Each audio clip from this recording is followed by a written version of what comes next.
UPSC 2026 civil service examination form निकल चुका है। वैकेंसीज डाउन हो गई हैं और एक नया रूल निकला है। फायदा या नुकसान, देखते हैं। नमस्कार, स्वागत है आपका हमारे चैनल कॉमन दृश्य पे, जहाँ पे हम सरकारी नौकरी और उनसे रिलेटेड सारे अपडेट्स और सारे एग्जाम से रिलेटेड सारे अपडेट्स आप तक पहुंचाते हैं, वो भी जल्द से जल्द। और हम बनाते हैं बहुत ही छोटी वीडियो, ताकि इधर उधर घूमने में या वीडियो ढूंढने में समय बर्बाद ना हो और छोटी वीडियो में सारी जानकारी मिल जाए। तो बिना समय गंवाए शुरू करते हैं वीडियो। तो UPSC civil service examination CSC 2026 notification जो है ऑफिशियली रिलीज हो चुका है फरवरी 4 2026 पे। ठीक है। रिक्रूट कैंडिडेट्स जो है उसका पोस्ट इस बार बहुत कम हो गया है। जो वैकेंसीज हुई है इस बार 933 ही रह गई है मात्र। लेकिन कोई बात नहीं, इससे रिलेटेड एक अच्छी खबर भी है। तो पूरी बात करते हैं। सबसे पहले आप लोग को बता देता हूँ कि क्या कैसे कैसे क्या फॉर्म है, क्या है, सब चीजें बता देता हूँ। ठीक है। तो नोटिफिकेशन रिलीज का जो डेट है वो है फरवरी 4 2026 और लास्ट अप्लाई करने का डेट है वो है फरवरी 24 2026। और करेक्शन विंडो है 3 दिन के लिए खुलेगा मात्र। ठीक है। Open for 3 days after the application deadline, यानी कि 24 के बाद खुल सकता है, 25 से खुल जाएगा। ठीक है। फरवरी 24 2026 अंटिल 6 PM, तो इसके बाद खुल जाएगा। प्रीलिम्स एग्जामिनेशन है मई 24 में और मेंस का एग्जाम डेट है 21 अगस्त को। Duration 5 days. Interview, personality test, tentative फरवरी 2027। ठीक है। चलिए भाई, आगे बढ़ते हैं। एलिजिबिलिटी क्राइटेरिया क्या है? तो nationality must be Indian citizen for IAS IPS and IFS. आप लोगों को इंडियन सिटीजन होना है, आप लोगों को भारतीय होना पड़ेगा, भारतीय नागरिक होना पड़ेगा आईएएस आईपीएस और आईएफएस के लिए। Other services have broader criteria for citizens of Nepal Bhutan and certain refugees. ठीक है। और अदर सर्विसेज जो हैं उनके लिए कुछ ब्रॉडर क्राइटेरियाज हैं, सिटीजन्स ऑफ नेपाल भूटान के लिए और सर्टेन रिफ्यूजीज के लिए। बात करें एज लिमिट का, तो मिनिमम कम से कम 21 साल चाहिए और मैक्सिमम ज़्यादा से ज़्यादा 32 साल, उससे ज़्यादा नहीं। कैंडिडेट्स जो है must have been born between अगस्त 2 से 1994 एंड अगस्त 1 2005। ठीक। चलिए, रिलैक्सेशन ओबीसी 3 साल, एससी एसटी 5 साल और पीडब्ल्यूडी 10 साल। वो एज लिमिट का बात है। एजुकेशन क्वालिफिकेशन क्या चाहिए? तो भाई ये बस एक बैचलर डिग्री चाहिए किसी अच्छे यूनिवर्सिटी से। Final year students are eligible to apply, और फाइनल ईयर के जो स्टूडेंट्स अप्लाई कर सकते हैं। अटेम्प्ट लिमिट जनरल ईडब्ल्यूएस और ओबीसी एससी एसटी क्या कहते हैं अनलिमिटेड। अच्छा, जनरल और ईडब्ल्यूएस जो वो 6 बार अटेम्प्ट दे सकते हैं, OBC 9 bar, SC ST unlimited time, PWBD 9 for general OBC and unlimited for SC ST. ठीक है, मतलब physically disabled.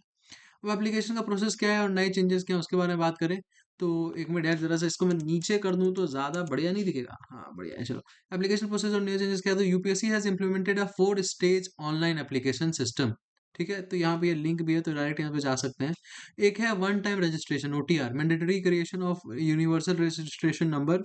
Common application form है, आप लोगों को लाइक ओटीपी के थ्रू आ जाएगा यार। वन टाइम रजिस्ट्रेशन है, उसमें रजिस्ट्रेशन पहले करना पड़ेगा, उसके बाद ही आप लोग फॉर्म भर सकते हैं।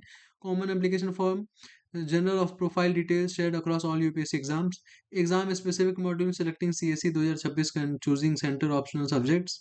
फिर जो है fee payment ₹100 for general OBC EWS के लिए मेल्स, एक्सटेम फॉर ऑल वुमेन। ठीक है। SC ST and PW BD candidates. Significant reform क्या है? तो candidates already appointed to IAS and और आईएफएस फ्रॉम प्रीवियस ईयर। तो हाँ, ये चीजें मैं आपको बता देता हूँ। तो क्या हुआ है ना कि पिछले सालों में देखो, 2026 में 933 पोस्ट है मात्र, 2022 में कितने थे? 1022, 23 में 1105, 2024 में 1056 और 2025 में 979, और इस बार तो और भी कम, 2026 में मात्र 933। ठीक है। अब बात यह है कि हर साल जो है ना वैकेंसी गिर रहा है, लेकिन इस बार एक नया रूल निकला है। जो ऑफिशियल नोटिफिकेशन निकला है उसके पीडीएफ में पेज तरीके कुछ अच्छा निकला हुआ है, उसके बारे में बात करते हैं। ठीक है। तो रूल ये निकला है, आपको मोटा मोटा बताता हूँ। तो पहले जो लोग ऑलरेडी सेलेक्ट हो चुके थे आईएएस आईएफएस और आईपीएस के लिए, वो लोग फिर से एग्जाम देकर बेटर रैंक या बेटर सर्विस नहीं कर सकते हैं ये चीज, क्योंकि उससे एक तो सीट भी जाता है और कंपटीशन भी हार्ड हो जाता है ना। तो जो लोग फ्रेशर इस बार दे रहे हैं, जो लोग इस बार दे रहे हैं ना एग्जाम, उनके लिए फायदेमंद होगा और आसानी से हो जाएगा। ठीक है। और इससे मतलब टॉप रैंक्स ब्लॉक कर देते हैं, तो और फ्रेशर्स के लिए सीट इफेक्टिवली कम हो जाती है। अब क्या चेंज है? तो वेटरन्स रीअपियर नहीं कर सकते हैं जो लोग दे चुके हैं।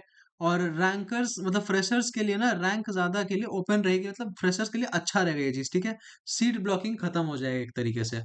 बाकी बात करूँ तो एग्जाम पैटर्न का कुछ हल्का सा चीज़ बता दूँ, तो प्रीलिम्स जो है 2 पेपर होगा, जनरल स्टडीज़ और CSAT. CSAT is qualifying 33% minimum marks. Mains तो आप लोगों को पता ही है, 9 पेपर होगा including 2 qualifying languages, 1 essay for GS papers and 2 optional subjects paper. आप लोगों को अगर लगता है कि आप लोगों को कमी है थोड़ा-सा, या आप लोग बहुत पढ़ चुके हैं लेकिन फिर भी कॉन्फिडेंस नहीं आ रहा है ना, तो एक काम करो, आप लोग साइट पे आ जाओ हमारे, वहाँ पे हम आपकी प्रिपरेशन बहुत बढ़िया करा देंगे। देखो, दिखाता हूँ। ये रही हमारी साइट, डायरेक्ट इस पे आया, गवर्नमेंट दृश्य है gobtdriss.com। यहाँ पे मैंने यूपीएससी सी एस, एक मिनट, यूपीएससी कहाँ है, यूपीएससी यूपीएससी, इसमें बहुत सारा है यार, देखना पड़ेगा। चलो ठीक है, प्रीलिम्स का देख लेते हैं पहले। ठीक है, आगे प्रीलिम्स का, यहाँ पे देखो, माँ 60 पेपर है जनरल स्टडीज का और सी सैट का। ठीक है, अब इतना सारा क्वेश्चन है ना इसमें कि बनाते बनाते थक जाओगे, लेकिन खत्म नहीं होगा। सेशनल टेस्ट भी है, करंट अफेयर्स का भी है, प्रीवियस ईयर क्वेश्चन पेपर भी है। और वो भी पता है कितने में? विश्वास नहीं करोगे, 1 महीना का, 3 महीना का 99 रुपीज में। सोच रहे हो, 3 महीने का मात्र 99 रुपीज में